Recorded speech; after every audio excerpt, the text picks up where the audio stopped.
How to repair your cracked and damaged chimney tops. Myron here with Best Contracting. In this video, we'll be demonstrating a product that we enjoy using called the Chimney RX. It can expand and contract with the heat and the cold.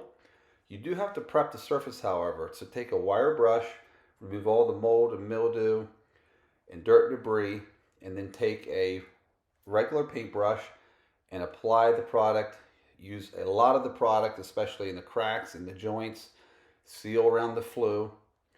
This product will cure in about 2 to 4 hours, and we recommend completing the project by adding an aluminum chimney top to keep water and snow from going down inside your chimney. And that's pretty much it.